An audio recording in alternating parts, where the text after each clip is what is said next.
Slama, thank you for listening. Welcome to Juneau Afternoon from community-supported KTOO. I'm your host, Boston Christopher. You can also join us via our live stream on YouTube at ktoo.org/JPMLive or on KTOO's Instagram and Facebook pages. Conversations for today, November 12th, 2025. The holiday season is upon us, and it's a time of giving back to the community. First, we talk with the Glory Hall about their annual event, Empty Bowls, happening this Saturday, November 15th. With bowls made by local artists and soups and more donated by local restaurants, this unique event serves to help their emergency shelter. Then we talk with St. Vincent de Paul, another community organization working to feed those in need. Upcoming is their annual Thanksgiving Baskets event, and you can help. We find out about that and more. And then we talk with Rain Billings, who will be giving a talk with the Juneau Audubon Society on Thursday, November 13th. That's tomorrow. Killer Whale Friendships, Understanding Animal Relationships for Conservation. That's all coming up this hour on Juneau Afternoon.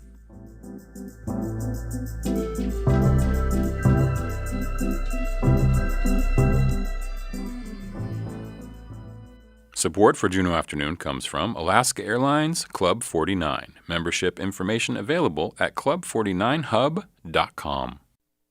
You are listening to KTOO's Tlingit Word of the Week. This week's word comes from Keishi Bessie Cooley, and the word this week is chai. Chai. That means yellow cedar, and here's a sentence. Chai. Tin shus clear. They made a spoon with yellow cedar. Let's hear it again. Chai. Yellow cedar. Gunas chish to Juneau Lance Twitchell, Goldbelt Heritage Foundation, and the University of Alaska Southeast for this audio. Keishi Bessie Cooley is Coqueton and a child of a Yenyedi man. She is from Daislin, Teslin, and grew up spending time in Teslin and around Teslin Lake. She earned a master's degree in Indigenous Languages and Linguistics from Simon Fraser University and interviewed many speakers for the Hashagun language series. She is currently translating projects for the Children of the Taku Society. And tune in next week for another Tlingit Word of the Week from KTOO.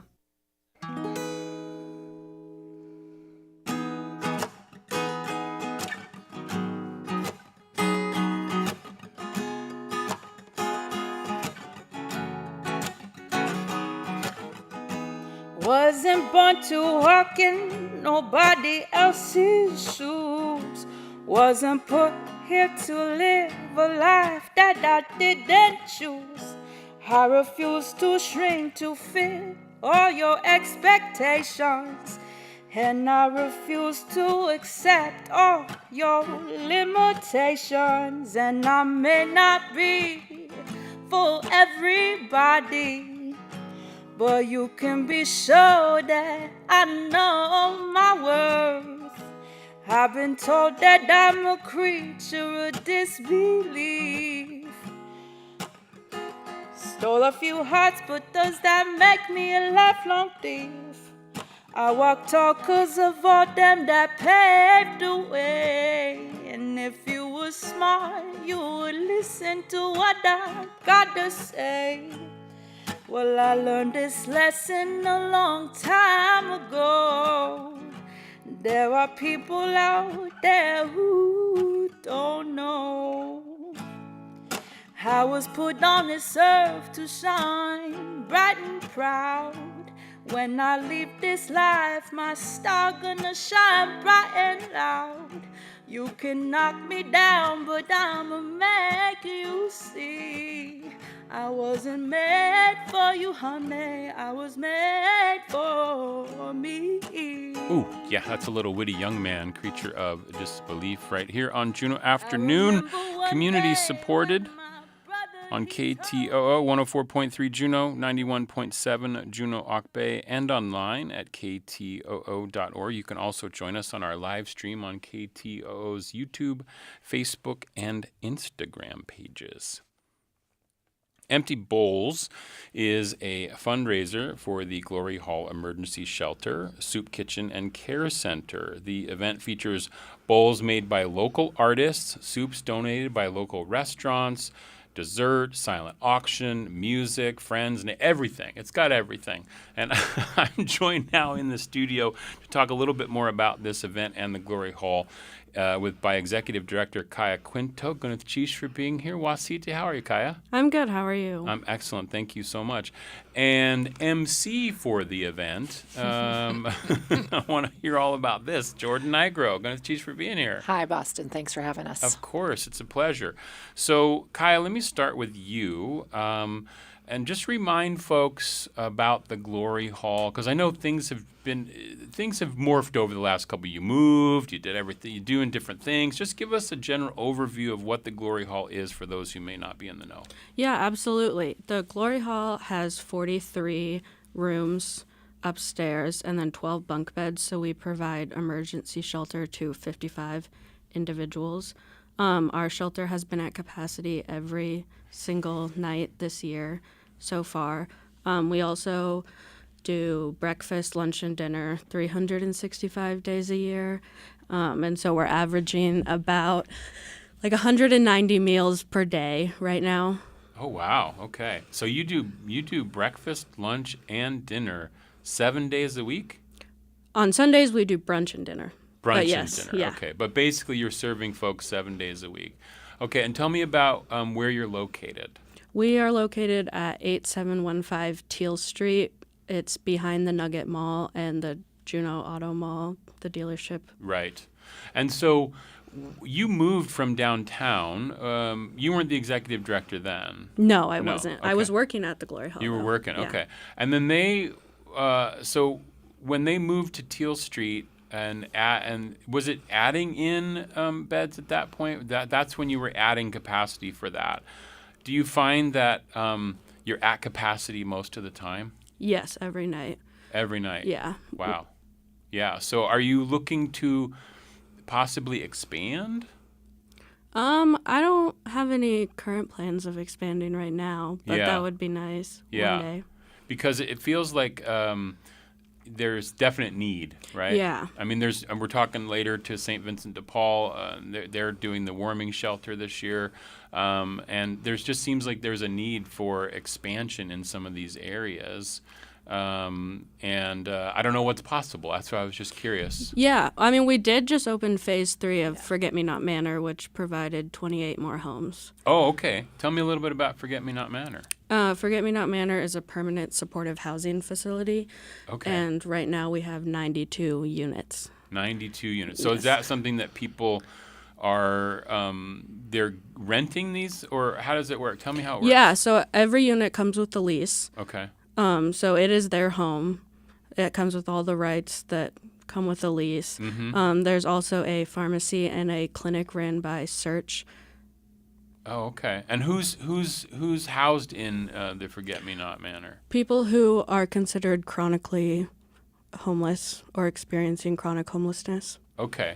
Because I remember, I think when Maria, the former executive director, told me about that, if I'm remembering correctly, it's not used as transition necessarily, is it? It's like it's actual permanent housing. Yeah, people can live there for the rest of their lives. Okay, if they choose. If they want to, yes. Yeah, absolutely. Yeah, because it seems like, I mean, obviously we all know there's a housing crisis in Juneau. There's definite need for more housing. So that's great. So you have the 55 emergency shelter beds, and then you have the 99 apartments, because you have the Forget Me Not Manor, and then there's 7 at the old shelter building downtown. Yep. Okay. Now, all of this, and you're feeding, many people every day, 3 times a day, for every day of the week. And that, you don't close. You don't have holidays. You're open on the holidays. Correct. Wow. Yeah. So, okay, well then, that seems like it takes a lot of resources to do. Yeah? Yeah. And that's probably why we're talking about the Empty Bowls fundraiser. Tell me a little bit about the reason behind the Empty Bowls fundraiser. Empty Bowls is a fundraiser for the Glory Hall. It will help with running our shelter and all of the supplies, the utilities, wages, everything that comes with keeping the shelter open 24/7. Yeah, that's a lot. That's a big job. Yeah. Yeah, that's a big job for all of you involved. That's amazing. And this is is this your biggest fundraiser of the year? Yes. Okay. Do you do other fundraisers throughout the year or no? We will do annual appeals, just like mailing out letters asking for donations. I but see. This is our big fundraiser. This is the event. The event, okay. yeah. And I know it's very popular. It's very popular because it's unique. And I know that Empty Bowls is not just a Juneau thing. It's actually a national movement. There's a lot of there's a whole website. I was looking at it earlier. You can go to emptybowls.com if you want to learn about the national society version of it. But of course, you can go to housejuneau.org to find out everything that is going on at the Glory Hall and all of the different services that you are employing in taking care of the folks in Juneau in need. I think that's pretty amazing. So, Jordan, let me talk to you a little bit about the MC gig. Don't ask me too many questions because I don't know yet. You don't know what you're doing. It's all good. But you were previously on the board. Tell me about your involvement with the Glory Hall.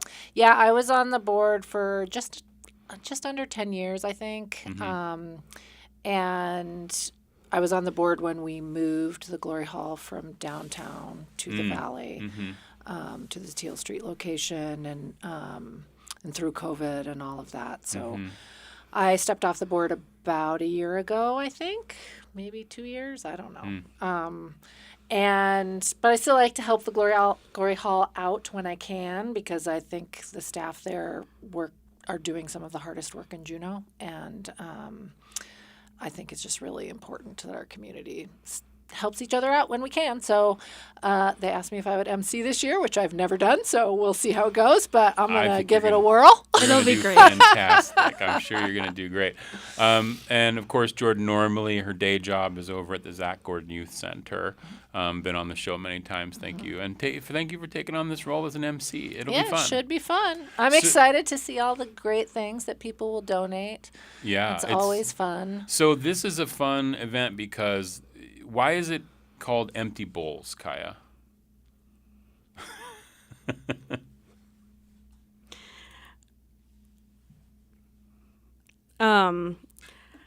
I did not start this fundraiser 19 years ago, so to tell you the truth, I don't know.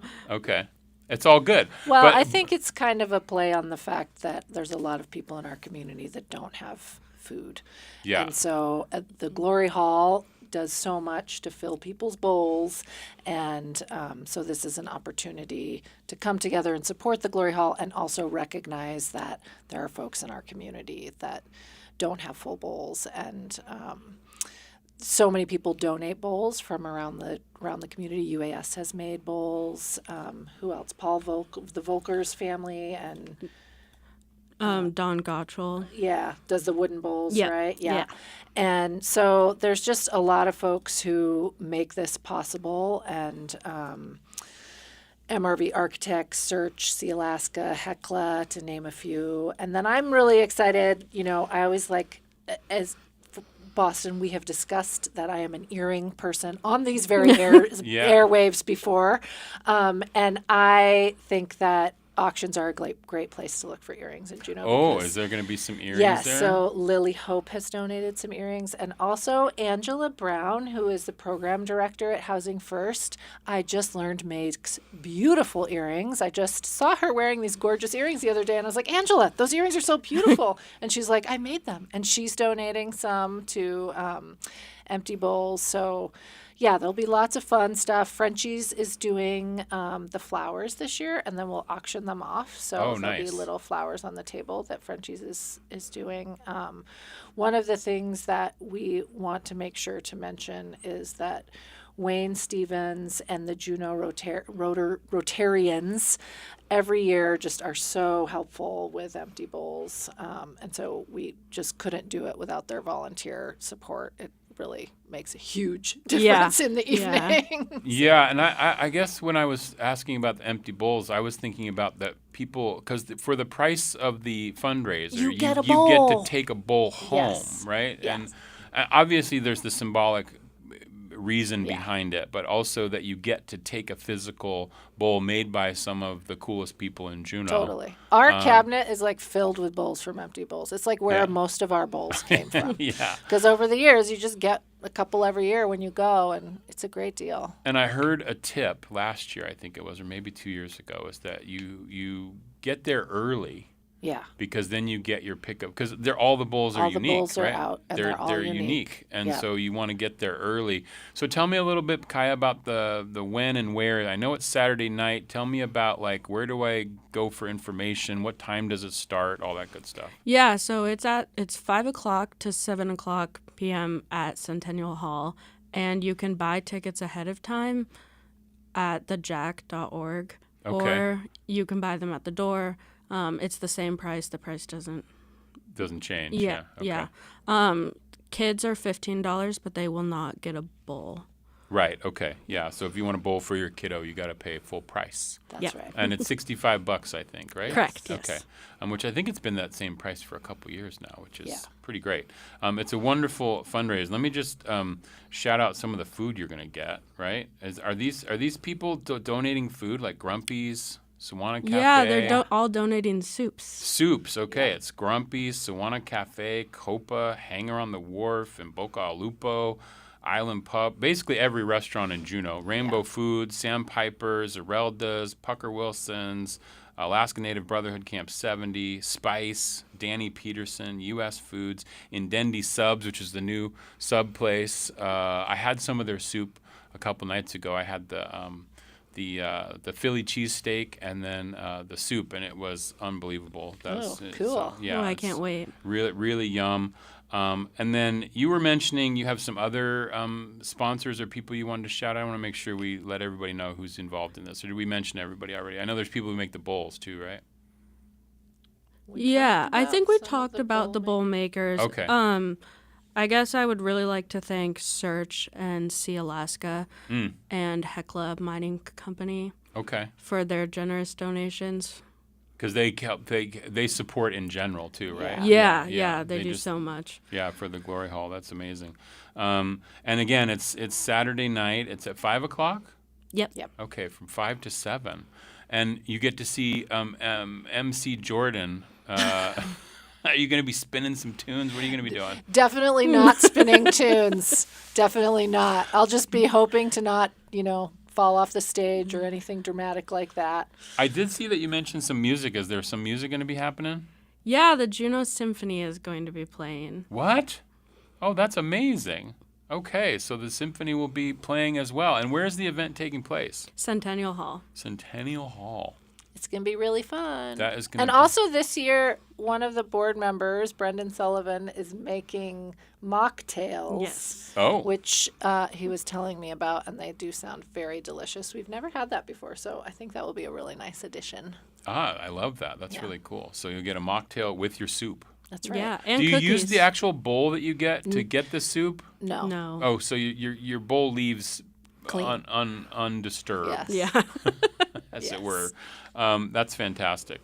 Empty Bowls fundraiser for the Glory Hall Emergency Shelter, Soup Kitchen, and Care Center. You can find out more at housejuneau.org. You can get tickets at jaahc.org. It's this Saturday night, November 15th, 5 to 7 p.m. at Centennial Hall.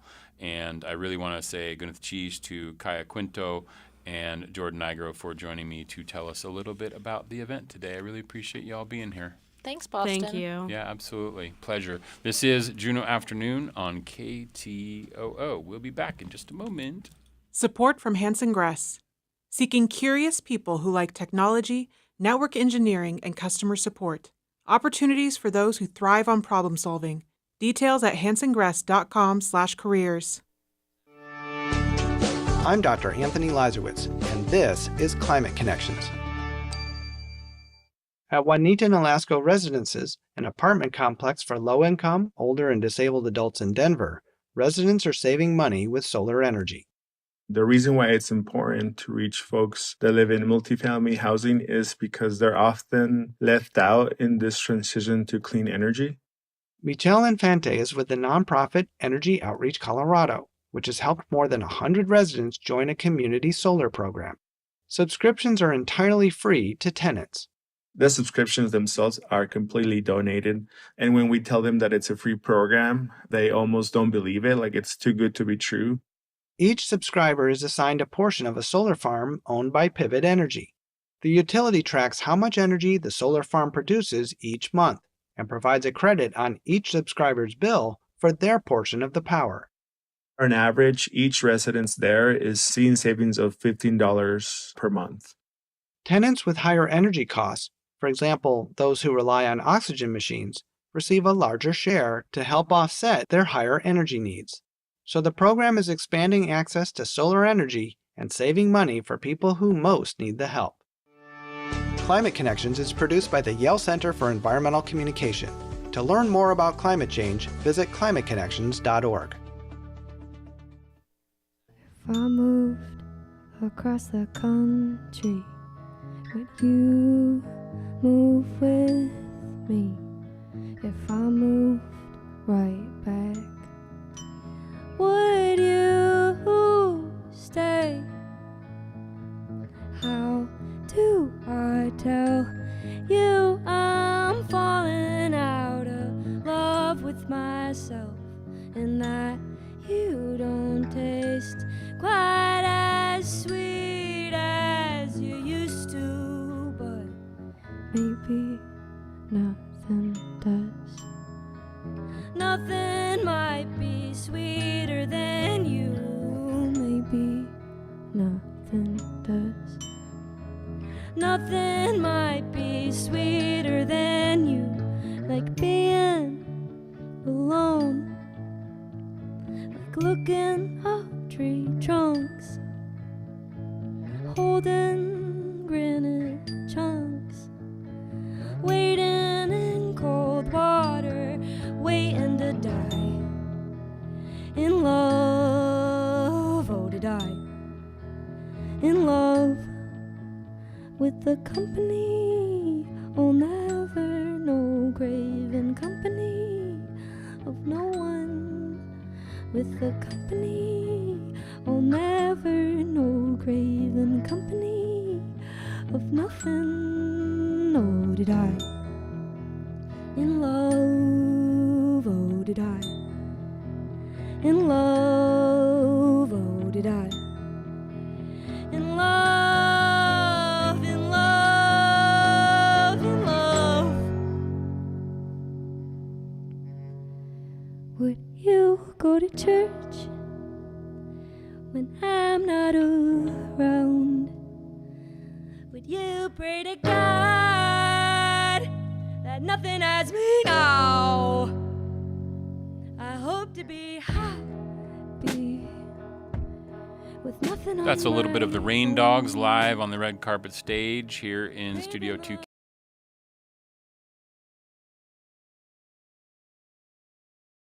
Their album that's going to in the beginning of 2026. You are listening to Juneau Afternoon from listener-supported public media station KTOO. I'm your host, Boston Christopher. You can also join us on our live stream on KTOO's YouTube, Facebook, and Instagram pages.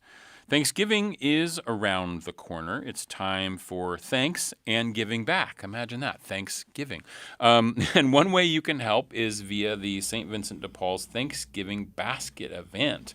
And to talk a little bit more about that and some other things, I'm joined now by Executive Director Jennifer Skinner. Welcome. Thank you for being here. And also Chris Giannotti, who is the board president of St. Vincent de Paul's. We were talking about if it was said in Italy. I feel like I have to use my hand. I'd have to go Giannotti or something like that. But Giannotti is the board president. Gonna cheese for being here, Chris. Thanks. Thanks so much for joining us this afternoon. So Thanksgiving is like, what are we, like 2 weeks away? 3 weeks? 2 weeks away. 2 weeks. 2 weeks from today. 2 weeks from today.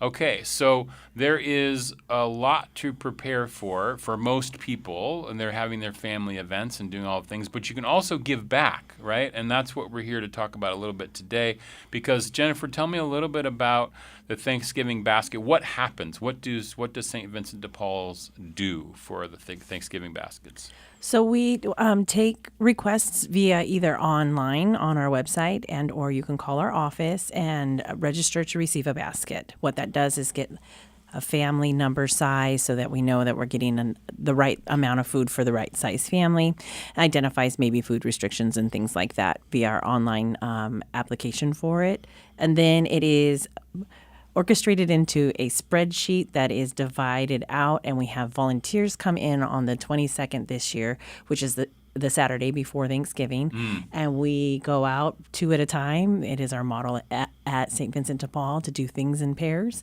And so they go out and they deliver these food baskets, boxes, bags, really, but to our families that have registered to receive one.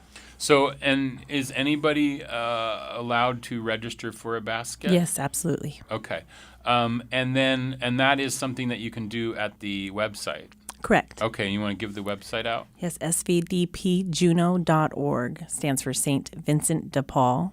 svdpjuneau.org. And that is where you can sign up to receive a basket. Yes, and if you don't have access to internet and need extra assistance, you can call our office directly, and our office staff can help you register for a basket. And go ahead and give that number out. That phone number is 907. Hang on. Sometimes hard to remember. It is. That one I don't call. I don't call that number. I know, so you get called. We get called Yeah. for sure. Let me look that up real Yeah, quick so I get of you guys course. the right one. And Chris, we're here while she's looking that number up. I know you need people to donate to help fill the baskets. Right. We need help in 3 ways. One is identifying who needs a basket. So if you know of somebody who needs a basket, who's down on their having a bad year, whatever, and you can't invite them to dinner for whatever reason, you can sign up somebody or encourage them to sign up, but we need the phone number, we need the address, and we need how many people are being served. Donations for food, we're got collection baskets at a number of Love Inc. churches.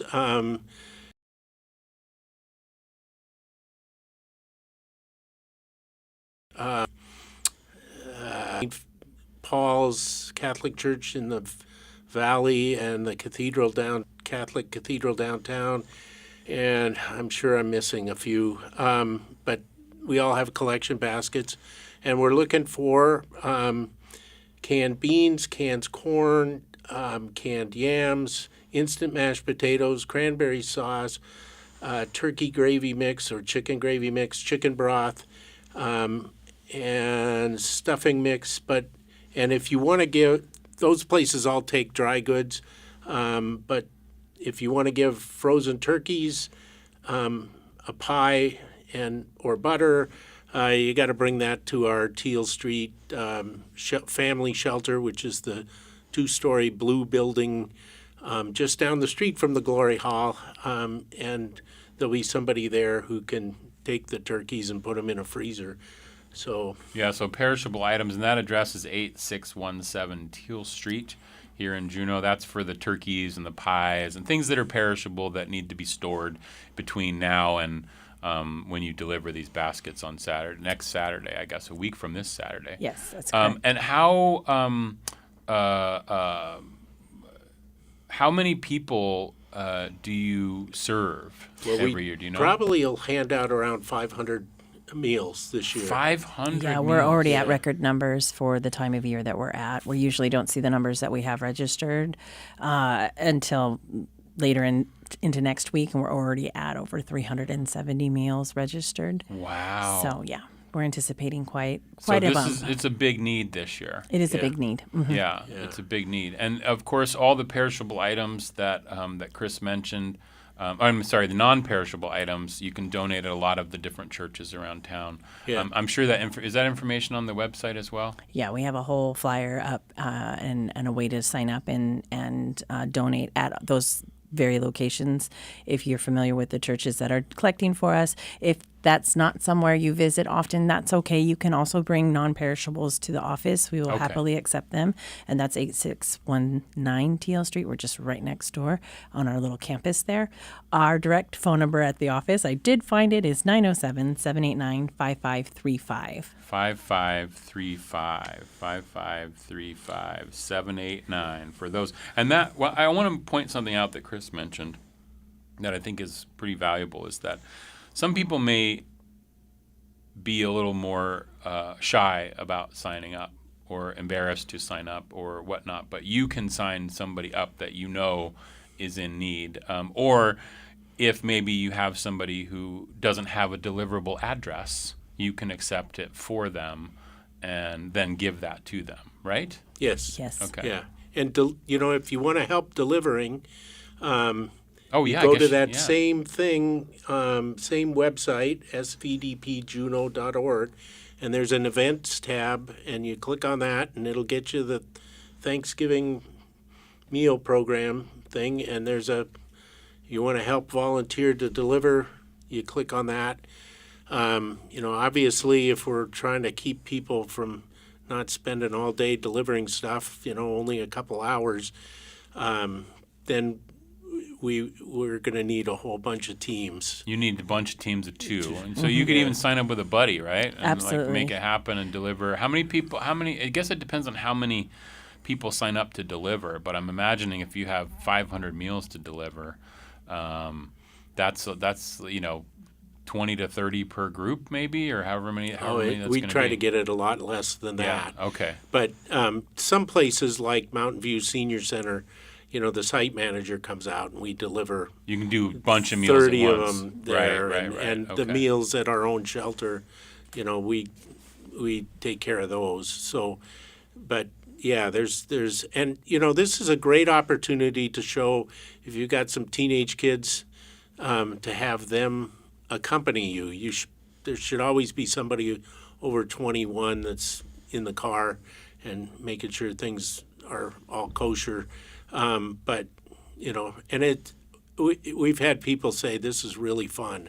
It's like being Santa Claus. Right. Yeah, we have some couples that come back year after year and make it a day date, and it's just part of their annual giving is to come and deliver food baskets, and it's just super fulfilling. It's a really great way to give time, but some people don't have a commitment where they can go to a board meeting every month or something like that, and so this is a great opportunity to give back to our wonderful, generous community, but also be a part of that love and giving during this holiday season. This is Juneau Afternoon. We're talking with St. Vincent de Paul about the Thanksgiving basket event. Let me just run down again what the things are. So there's people who can sign up to receive a basket.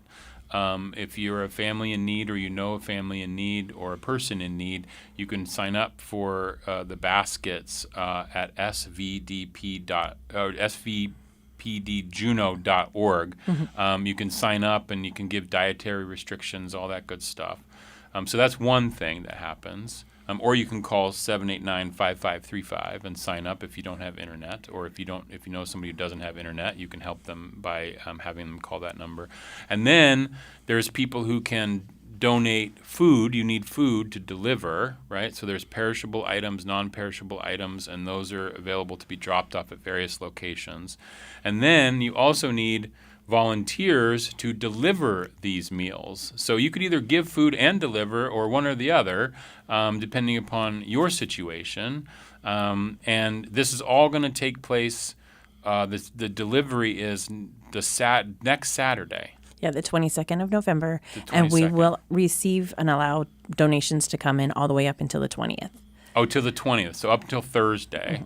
And what are your office hours at Teal Street that people can donate? Yeah, we're open Monday through Friday, 9 a.m. to 4 p.m. Okay, 9 to 4 out at Teal Street if you want to donate, or at one of the various churches around town. There's a ton of them that are accepting.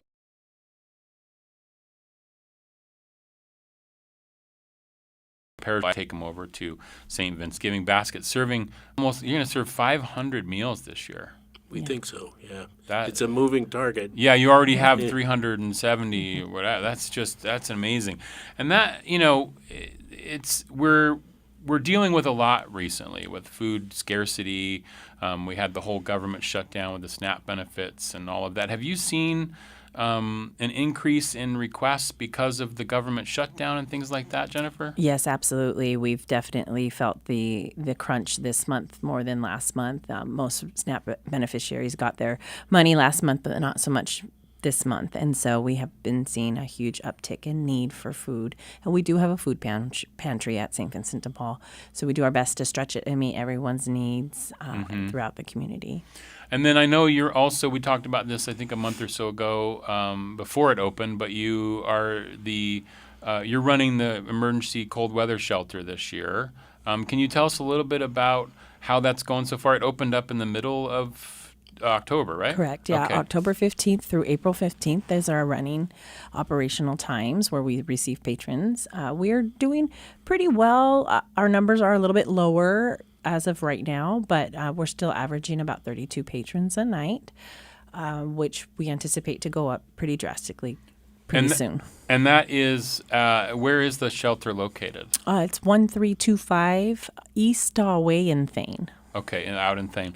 Yeah, I heard this morning that the Juneau Police Department is going to be clearing out the tent city, basically, over there out on Teal Street, as snow may increase and things, snow plows are going to come through. And anyway, there's going to be displaced folks who maybe haven't been taking part at the shelter so far. So it sounds like, are you able to handle the capacity of those folks out in behind the Nugget Mall there on Teal Street to have them relocate to Thane at the emergency shelter? Yes, we're prepared for an increase. We can serve up to 50 patrons pretty comfortably. We tend to not turn anyone away, especially when it's really, really cold out. We try to find alternative placement after they've come. We'll partner with our other community partners and local shelters to see if there's more appropriate placement if our numbers get too high. But we're confident that we can meet the needs of those that are in the encampments right now. And have you seen, I know you said that you're averaging around 32, I think you said, per night, 32 folks. Where else are people able to go in addition to the emergency shelter? I know there's the Glory Hall, but I know that Kaya was just talking about that they're at capacity basically every night. Yeah. And so is there a need for more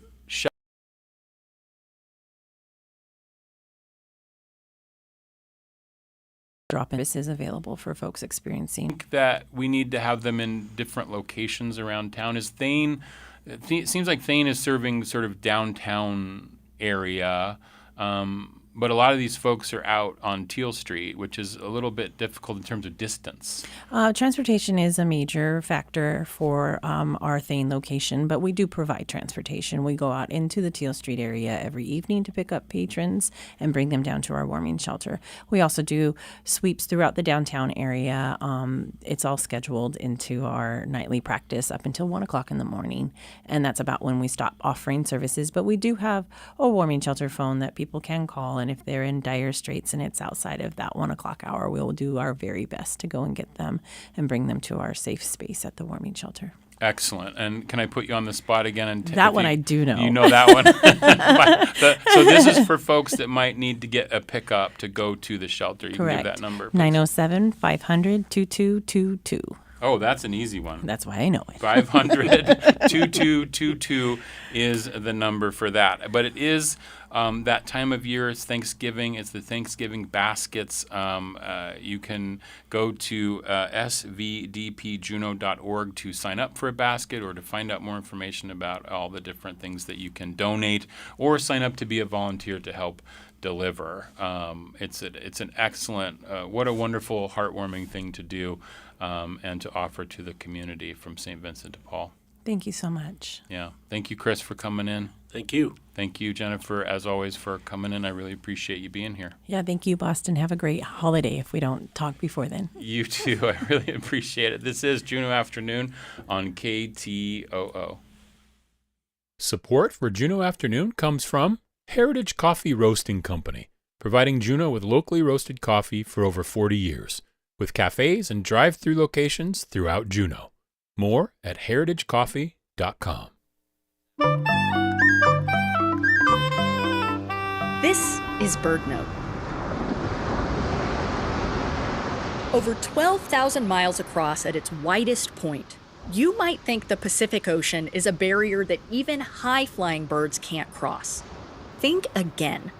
Some species make the trip every year as part of their life cycle.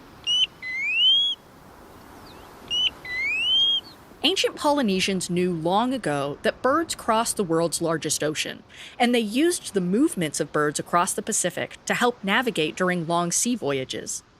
Today, GPS tracking technology is revealing the incredible details of birds' migrations over the water. After breeding in Alaska, shorebirds called Pacific golden plovers fly all the way to the South Pacific, thousands of miles and several days' flight away.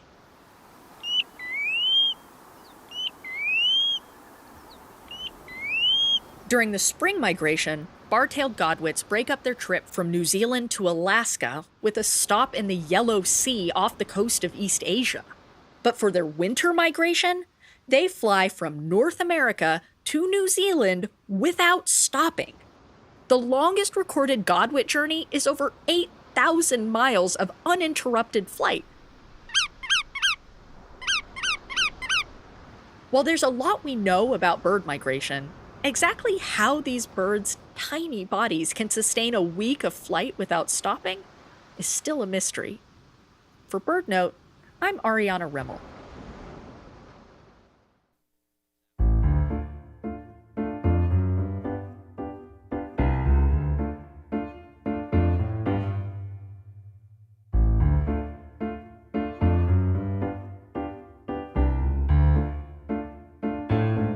You are listening to Juneau Afternoon from Studio 2K at KTOO, dedicated to Carolyn Hobbs Peterson. I'm Boston Christopher. Rain Billings is a master's student at the University of Alaska Fairbanks in Juneau. Her research focuses on the behavior and social networks of salmon-eating killer whales along the northwest coast, particularly in southeast Alaska and Washington State. I cannot wait to talk to Rain about this. Rain is doing a presentation tomorrow, sponsored by the Juneau Audubon Societies. It's November 13th at 6:30 p.m. out at the Egan Lecture Hall at the University of Alaska Southeast Campus. It's free and open to the public.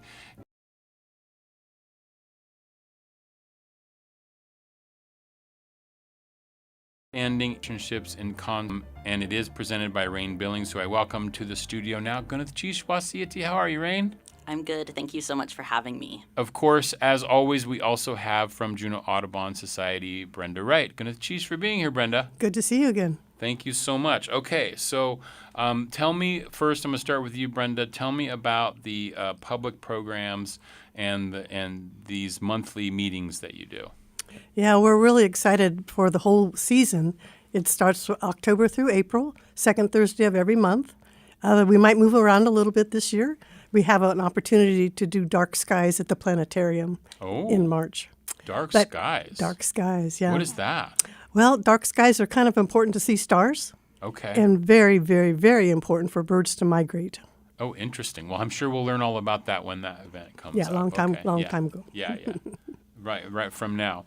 But tomorrow night's presentation, this is going to also include elections for the Juneau Audubon Society board? Yes, indeed. Okay, so does the meeting happen and then the talk happens, or how does that work? Yeah, because we're such a very, very large group of people, the meeting part usually takes 5 to 7 minutes. You had me going there for sure. I love that. Okay, so it doesn't take very long. No. And then you get right to the business. Yes. Okay. And what's coming up after Rain's talk? What's the next one? In December, we're going to have Antarctica. Oh, photos from Antarctica and stories behind the scenes. Ooh, I like that. Okay, so we'll look forward to that. But tomorrow, November 13th at 6:30 p.m. is going to be Rain Billings' talk, The Killer Whale Friendships, Understanding Animal Relationships and Conservation. So Rain, first of all, let's get to know you a little bit. You're from Juneau? I grew up in Florida. You grew up in Florida? Yeah, so okay. opposite side of the country. Wow. How did you get to here? Well, I got my bachelor's degree at the University of Alaska Southeast here in Juneau. Okay. I started in 2019 and graduated in 2023. So I lived here for 4 years, and then I started my master's at UAF. I was in Seattle for about a year and a half studying the killer whales down there, and then I just moved back here to do some work on the killer whales up here as well. Okay, so, oh man, so many questions. So let's start with, why did you choose UAS? Was it their marine biology program? That was a big part of it. Another big thing is I just always wanted to live in Alaska.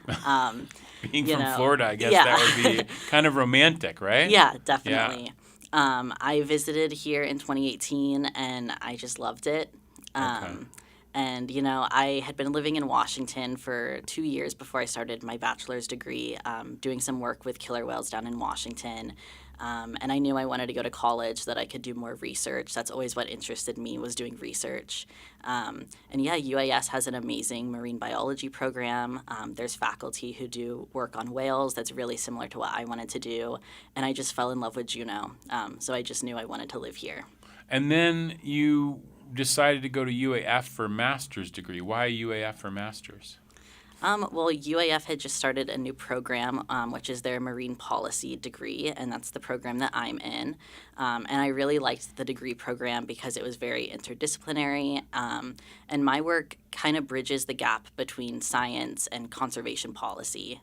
So a lot of what I do is right at the intersection of that. So I really liked the potential to study policy because it's something I didn't know a lot about, and it's really important for conservation, which is my main passion with whales. Okay, so then my next question goes all the way back to Florida. Mm-hmm. How does someone from Florida get interested in killer whales? When did that start? They've always been my favorite animal. So from when you were little? Before I can remember. I have infant pictures of me with killer whale stuffed animals. Okay. So I've just always loved them. I grew up surrounded by a lot of media that involved dolphins and killer whales, like Free Willy. And I grew up going to SeaWorld. When I grew up going there, it was kind of before we knew a lot about the impact on the populations that the SeaWorld captures had.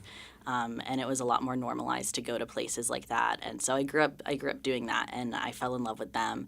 I wanted to be a killer whale trainer when I was a kid. Oh, wow. So I spent as much time as I could around them. And then once I got older and I learned more about them, I realized,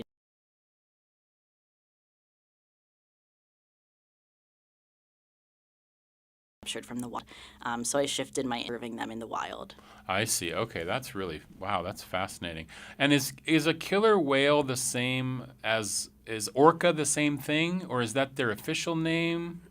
Yeah, so killer whale and orca are the same animal. So you can use either term. Orca is kind of a nickname. It comes from their scientific name, which is Orcinus orca. Okay. So orca is just shortened. But, in the scientific world, we usually use killer whale. Okay, great.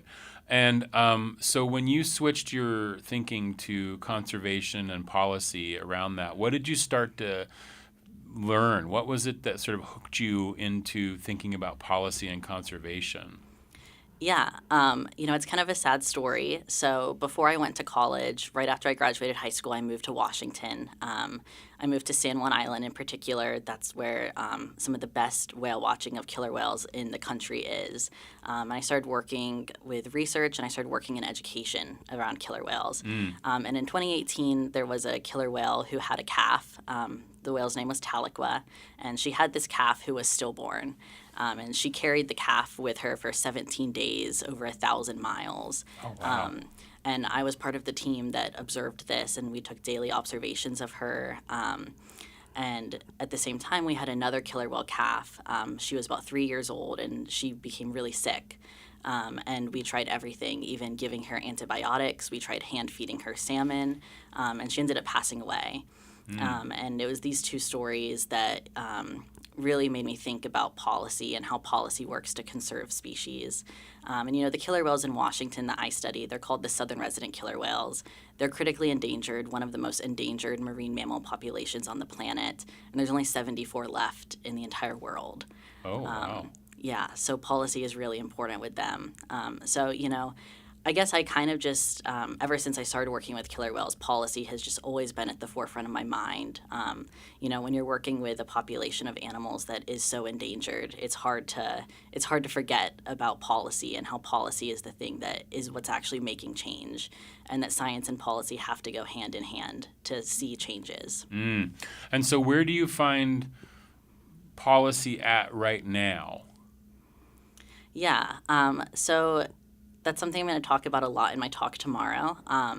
So right now, when it comes to the southern residents, we use this conventional monitoring technique, which is where basically we say, okay, these animals, most of their diet is king salmon. So in years where the king salmon abundance is low, we can estimate that the whales are not going to do well. But that's what's called a time-lagged factor, which means that because we're looking at the diet, there's always going to be a delay. If you start eating poorly for a couple weeks, you might not notice the true impacts till months down the line. It's the same for the whales. If they have a summer where they don't eat as much, we might not see the true impacts of that till a year or two down the line. So what my research is focused on is trying to find indicators that we can use in the moment. So we're specifically looking at behavior. Animals can change their behavior instantaneously in response to their environment. So just to give an example, in years where there's low salmon abundance, the killer whales, their group size is smaller. We see more spread out animals. They're not in these tight social groups like they usually are. That's something we can look at in that moment and say, okay, we've been looking at these animals for 2 weeks. Every day they've been really spread out. That's telling us that they're responding to poor environmental conditions. So that's what my work is focused on, is trying to remove that lag wherever possible so that we can have these indicators that are really time sensitive. That's interesting. So are they separating because they're trying to go off and find their own thing and they don't want to share? Or is it like that? Or is it something different? So it's most likely that there's just fewer salmon, so they're having to spread out more to find the same amount of fish. Oh, okay, so they're just they can't swim in groups because there's just not enough to feed them. Exactly. So they're like, hey, buddy, I got to go over here and you go over there and we're going to, you go to your secret spot, I'll go to my secret spot, and we'll hopefully find something to eat. Exactly. Oh, wow. And so does that take...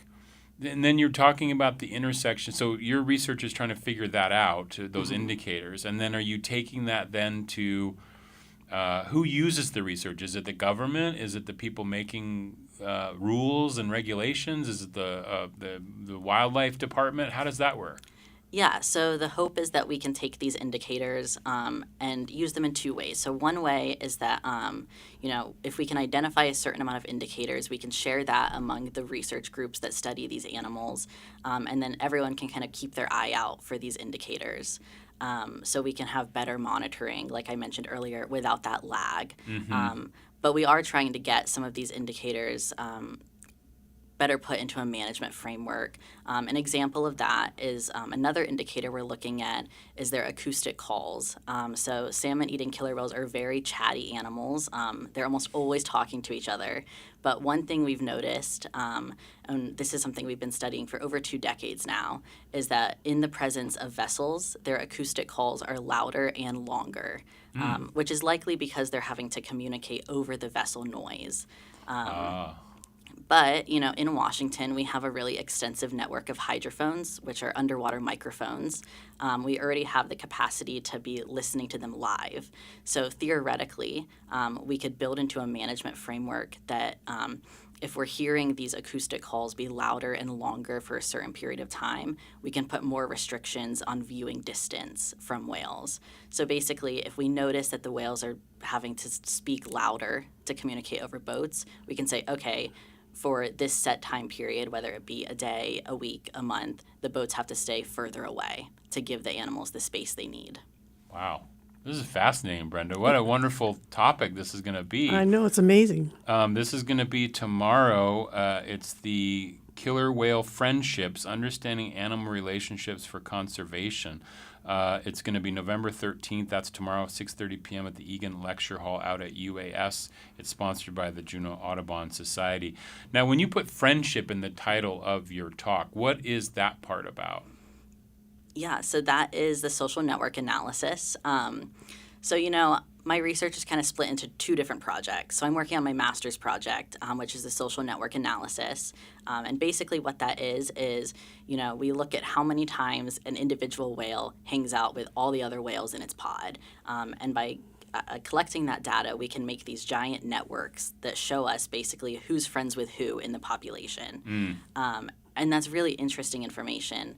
And specifically what I'm trying to do for my master's is compare the social networks of the pods in Washington with the pods here in Juneau.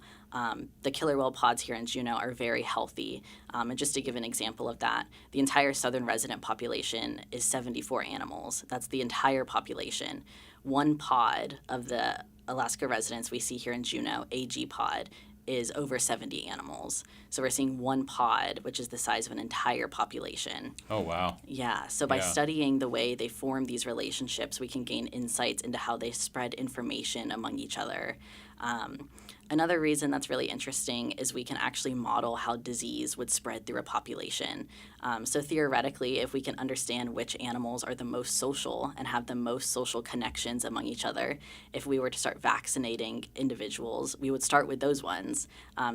We're trying to figure out how could we create sort of herd immunity among killer whales.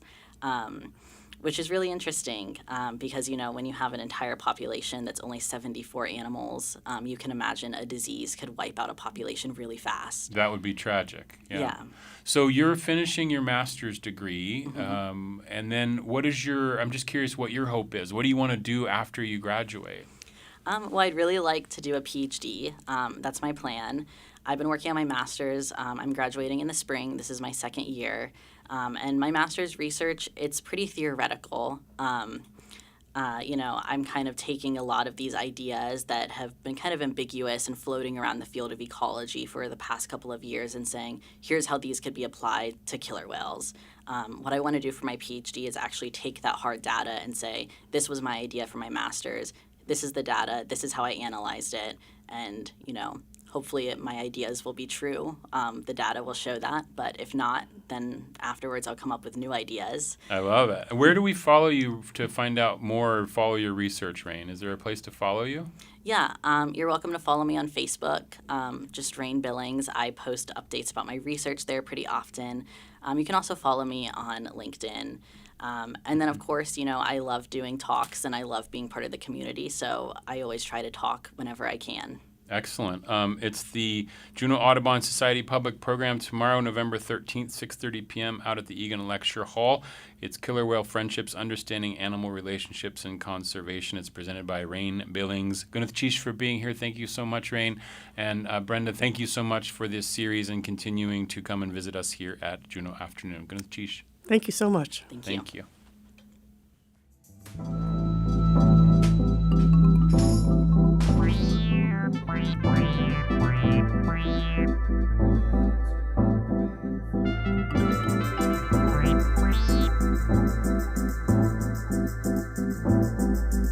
That will do it for today's Juneau Afternoon. On tomorrow's show, a preview of the upcoming Icefield Quartet concert. Juneau Afternoon airs Wednesday through Friday at 3 p.m. right here on KTOO Juneau 104.3 and KAUK Juneau Akbay 91.7. Hello out the road. You can find the show online at ktoo.org/Juneau Afternoon. You can also find live stream archives on KTOO's YouTube page. Our theme music is by Indian Agent. Programming support for Juneau Afternoon comes from listeners and viewers like you, never more important than now, and Alaska Airlines Club 49, Hanson Gress, and Heritage Coffee Roasting Company. I'm Boston Christopher, producer and host of the program, with help today from Aaron Tripp. Gwyneth Cheesh.